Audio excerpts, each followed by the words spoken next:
අද අපි බලමු කොහොමද ජපානයේ ඉඳලා net exam එකට apply කරන්න කියලා. ඔයාලට මේ link එක දාලා තියෙනවා description box එකේ. ඒකට ගිහිල්ලා මේ link එක ඉස්සෙල්ලාම open කරගෙන ඉන්න. එතකොට ඔයාලට පෙන්නන්නේ මෙන්න මේ වගේ page එකක්. මේකේ යටටම ගියාම තමයි ජපාන් කියලා පෙන්නන්නේ. පල්ලෙහාටම යන්න. එතකොට මෙතන තියෙනවා ටෝකියෝ වල ඔයාලා exam එක ලියනවා නම් එතන ඉස්සරහින් link එකක් තියෙනවා. ඔයාලා ඕසාකා වල නම් exam එක ලියන්නේ එතනත් ඉස්සරහින් link එකක් තියෙනවා.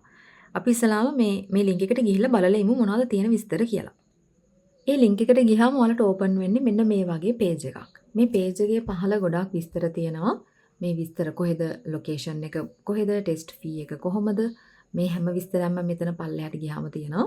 මෙතන test fee එක මෙතන සඳහන් කරලා තියෙනවා yen වලින් 6000ක් තමයි exam fee එක වෙන්නේ. මේ page එකේ උඩටම ගියාම මෙන්න මෙතන තියෙනවා apply for CBT net test කියලා link එකක්. මෙන්න මේ link එක උඩ click කරන්න.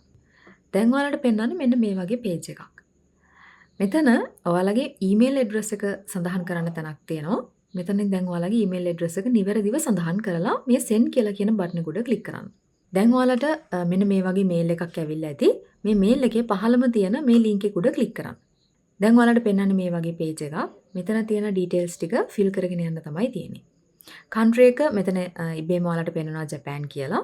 ඊළඟට තියෙනවා city එක. ඔයාලා කලින් exam එකට තෝරද්දී ඕසාකාද ටෝකියෝද කියලා තෝරන්න තිබුණා. ඒක නිසා මෙතන දැන් ටෝකියෝ කියලා වැටිලා තියෙනවා. ඊළඟට test date එක තියෙනවා මෙතන. මෙතන මේ ඔයාලට පේනවා ඉතින් highlight වෙලා තියෙනවා දවස් කීපයක්. මෙන්න මේ දවස්වල තමයි exam එක පවත්වන්නේ. ඉතින් ඔයාලට පහසු දවසක් මෙතනින් select කරගන්න පුළුවන්. ඊළඟට time එක select කරන්න තියෙනවා. time එකත් time 3ක් තියෙනවා. slots 3ක් තියෙනවා. මේකෙන් ඔයාලට පහසු time එකක් තෝරගන්න. ඊළඟට ඔයාලට exam level එක select කරන්න තියෙනවා මෙතන. ඔයාලා exam එක ලියන්න බලාපොරොත්තු වෙන level එක select කරන්න. මෙතන මේ Q වලින් අදහස් කරන්නේ N කියලා කියන එකම තමයි N5, N4, N3, N2, N1. අනේ levels පහ තමයි මේ තියෙන්නේ. ඉතින් ඔයාලගේ level එක තෝරන්න තමයි තියෙන්නේ. ඊළඟට මේ continue කියලා කියන බටන් එක උඩ click කරන්න. දැන් ඔයාලට තියෙන්නේ ඔයාලා fill කරපු details ටික හරියටම නිවැරදිද කියලා check කරගන්න. මේ ටික හරියටම බලලා ඒ ටික හරිනම් පල්ලෙහා තියෙනවා yes කියලා කියන බටන් එක උඩ click කරන්න. දැන් එතකොට මෙතන message එකක් පෙන්නනවා අපි තෝරපු දවසේ අපිට time slot එකක් ගන්න බෑ. ඒක නිසා ඒ වෙනුවට තව වෙන දවසක් තෝරන්න කියලා මෙතන මේ back කියලා කියන බටන් එක උඩ click කරලා ඔයාලට පුළුවන් දවස වෙනස් කරන්න. හරි. දැන් අපි ආයෙත් දවසක් select කරමු. ඊළඟට ආයෙත් අපිට time එක select කරන්න තියෙනවා. ඊට පස්සේ ආපහු level එක select කරන්න තියෙනවා. ඒ ටික select කරලා continue බටන් එක ඔබන්න. ඊළඟට ඔයාලට මෙන්න මේ වගේ ආයෙත් අර confirmation page එක තමයි එන්නේ. බලන්න details ටික හරිද කියලා. හරිනම් මෙතන yes කියන එක උඩ click කරන්න. ඔන්න දැන් අපිට පේනවා අපේ details ටික fill කරන්න page එක. දැන් මෙතනින් ඉස්සෙල්ලාම තියෙන්නේ අපේ full name එක මෙතනින් සඳහන් කරන්න තමයි තියෙන්නේ. ඔයාලගේ residence card එකේ හෝ ඔයාලගේ passport එකේ නම තියෙන විදිහටම මෙතනින් නම fill කරන්න. ඊළඟට birthday එක select කරන්න තියෙනවා. මෙතනින් ඔයාලගේ birthday එක select කරන්න. ඊළඟට තියෙනවා ඔයාලගේ certificate එක delivery වෙන්න ඕනේ මොන රටටද ඒ details ටික fill කරන්න තැන තමයි දැන් ඇවිල්ලා තියෙන්නේ. ඔයාලට ජපානයට certificate එක ගෙන්න ගන්න ඕනේ නම් මෙතන මේ විදිහට ජපාන් කියලා type කරාම මෙතනින් පෙන්නනවා. ඒක select කරගන්න. ඊළඟට ඔයාලගේ postal code එක මෙතනින් type කරන්න තියෙනවා. ඊළඟට address එක මෙතනින් සඳහන් කරන්න තැනක් එනවා.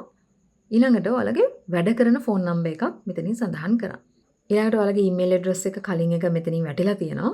ඒකත් check කරලා මේ continue කියලා කියන බටන් එක උඩ click කරන්න. දැන් ඔයාලට පෙන්නන්නේ මෙන්න මේ වගේ page එකක්. ඒ වගේම තමයි ඔයාලා ටිකට් එක purchase කරද්දී ඔයාලගේ මේ exam number එක enter කරන්න තියෙනවා. ඒක නිසා මේක අමතක වෙන්නේ නැති තැනකින් ලියලා තියාගන්න. නැත්නම් screenshot එකක් හරි අරගෙන තියාගන්න.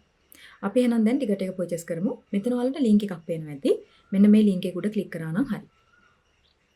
දැන් ඔයාලට පෙන්නන්නේ මෙන්න මේ වගේ page එකක්. මෙතන පහළට ගියාම ගොඩාක් විස්තර තියෙනවා. ඔයාලට මොන හරි ප්‍රශ්නයක් තියෙනවා නම් මෙතන ඔයාලට පුළුවන් මේ mail address එකට mail එකක් දාලා යාළුව contact කරගන්න. ඒ වගේම තව විස්තර ටිකක් මෙතන පල්ලෙහා තියෙනවා. මේ ටික අනිවාර්යයෙන්ම කියවන්න. අපිට දැන් ටිකට් එක purchase කරන්න තමයි තියෙන්නේ. ටිකට් එක purchase කරනවා නම් මෙන්න මෙතන රතු පාට tab එකක් තියෙනවා ඔයාලට පේනවා ඇති. මේ tab එක උඩ මුලින්ම click කරන්න. ඔන්න මෙතන තියෙනවා exam fee එක 6000යි. අපිට ඕන එක ටිකට් එකයිනේ. ඒක නිසා මේ plus mark එක click කරලා එක ටිකට් එකක් විදියට හදාගන්න මෙතන. ඊළඟට මෙතන මේ තියෙන tsugi e කියලා තියෙන මේ බටන් එක උඩ click කරන්න. දැන් තියෙන්නේ අපිට මේ details ටික fill කරගෙන යන්න. මුලින්ම ඔයාලගේ නම තමයි මෙතන සඳහන් කරන්න තියෙන්නේ. නම capital letters වලින් සඳහන් කරන්න. ඊළඟට ඔයාලගේ phone number එක ජපානයේ ඔයාලා භාවිතා කරන phone number එකක් මෙතන සඳහන් කරන්න. ඊළඟට ඔයාලගේ ඊමේල් ඇඩ්‍රස් එක දාන්න තියෙනවා. ඊළඟට මෙතනින් ඔන්න ඔයාලගේ අර එක්සෑම් නම්බර් එක සඳහන් කරන්න තැන තමයි මේ තියෙන්නේ. කලින් ඔයාලා ලියලා තියාගත්ත එක්සෑම් නම්බර් එක මෙතනින් සඳහන් කරන්න. ඊළඟට තියෙනවා මෙතන ඔයාලා මේ ස්කූල් යනවා නම් ඒ ඉස්කෝලේ නම හරි නැත්නම් වැඩ කරන ජොබ් එකක් කරනවා නම් ඒ ජොබ් එක කොහෙද කරන්න කියලා කියන එක සඳහන් කරන්න. මෙතනින් ඒක සඳහන් කරන්න. ඊළඟට මෙතන පහළ තියෙනවා ටික් මාක් එකක් දාන්න තැනක්. ඒ ටික් මාක් එක දාලා මෙන්න මේ තෝරපු කියලා කියන රෙජිස්ටර් කියලා කියන බටන් එකට ක්ලික් කරන්න. දැන් ඔයාලට පේන්නේ මේ වගේ පේජ් එකක්. ඊළඟට මේ කූපන් කෝඩ් එකක් ඔයාලට නැත්නම් මෙතන මේ ගියේ කියලා කියන බටන් එකට ක්ලික් කරන්න. ඊළඟට එන්නේ ඔයාලට මෙන්න මේ වගේ පේජ් එකක්. දැන් අපිට පේමන්ට් එක කරන්න තමයි තියෙන්නේ. පේමන්ට් එක කරන්න ක්‍රම දෙකක් තියෙනවා. එකක් තමයි ඔයාලගේ කාඩ් එකකින් පේමන්ට් එක කරන්න පුළුවන්. එහෙම නැත්නම් ඔයාලට පුළුවන් කොම්බිනි එකකිනු පේමන්ට් එක කරන්න.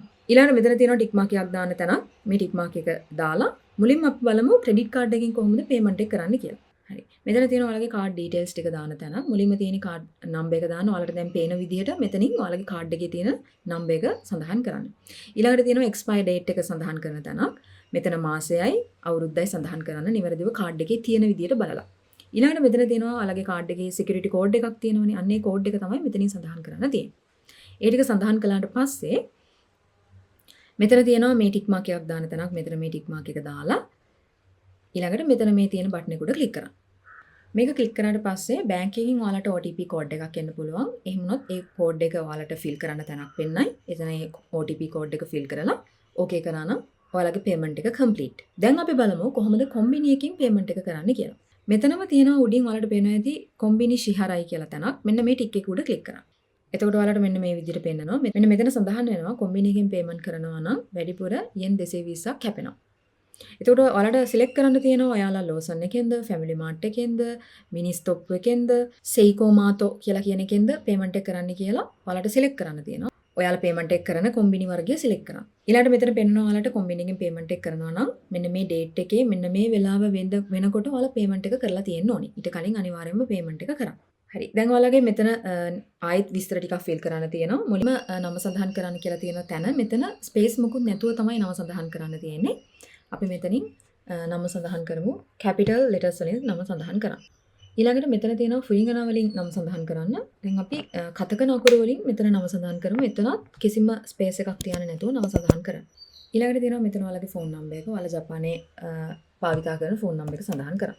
ඊළඟට මෙතන මේ ටික් මාක් එක දාලා මේ බටන් එක උඩ ක්ලික් කරන්න. ඒතර ඔයාලට මෙන්න මේ විදිහට පෙන්නනවා. දැන් තියෙන ඔයාලා තෝරපු ඒ අදාළ කොම්බිනි එකට ගිහිල්ලා ඔයාලගේ මේ පේමන්ට් එක කරන්න. ඔයාලා කොම්බිනි එකකින් හෝ කාඩ් එකකින් පේමන්ට් එක කළාට පස්සේ ඔයාලට මේල් එකක් එයි.